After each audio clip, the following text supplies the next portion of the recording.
durmayacağız. Ta ki bu zulüm son bulana kadar sesimiz kısılmayacak, yerimizde durmayacağız ve hiçbir zaman susmayacağız. Onlara şunu hep haykıracağız ve söyleyeceğiz. Müslümanların rahat etmediği topraklarda, Müslümanların rahat etmediği dünyada size bundan sonra asla rahat yüzü yok. Zulmeden zalimler var. Bir de zulme sessiz kalanlar var. Zalime destek olanlar var. Ama bir de mazlumun yanında olduğunu haykıran, mazlumla yan yana durduğunu söyleyen, mazlumla yan yana olmaktan vazgeçmeyenler var. İşte biz onlarız. Dünyanın sonu da gelse, onlar istediği kadar zulmetseler, biz asla mazlumun yanında olmaktan, onların sesine ses, nefesine nefes olmaktan asla geri durmayacağız. Bundan sonra emin olsunlar ve bilsinler ki Müslümanlar sessiz kalmayacak.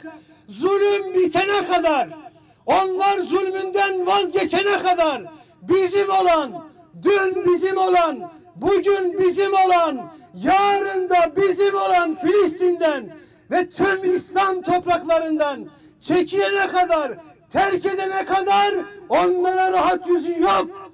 ABD dün nasıl Afganistan'dan defolup gitmek zorunda kaldıysa Allah'ın izniyle ama mutlaka bir gün Filistin'den de defolup gidecek ve görecek Müslümanlar nasıl direnirler, Müslümanlar nasıl birlikte hareket ederler, Müslümanlar nasıl öfkelenirler.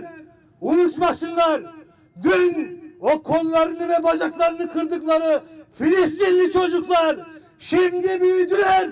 Birinin ismi İzzettin Erkaslan, birinin ismi Ahmet Yasin, birinin ismi Ebu Ubeyde ve arkadan gelenler hepsi onları örnek alıyorlar. Artık eskisi gibi bir dünya yok.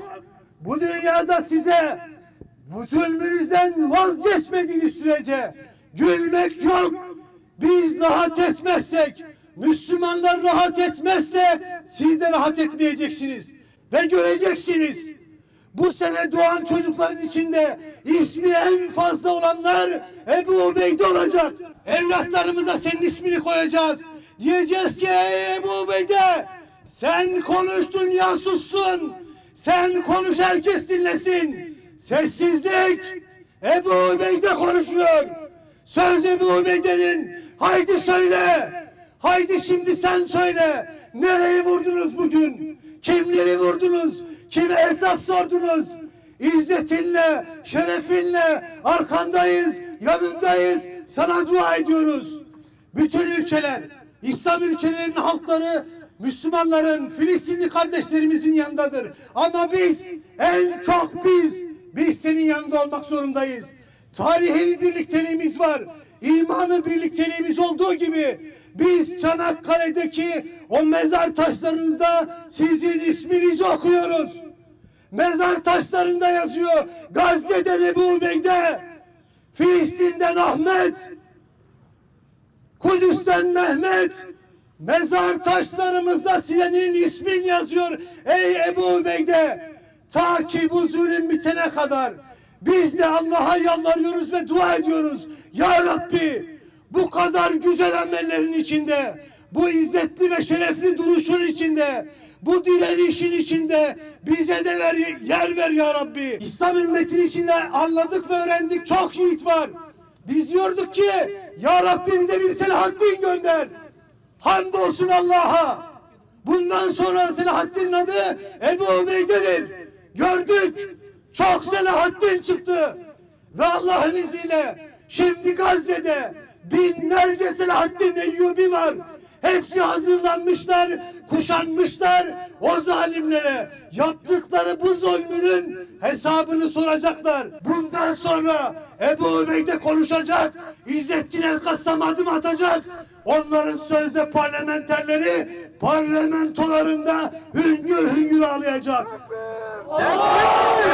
Haydi cesaretiniz varsa gönderin evlatlarınızı Gazze'ye.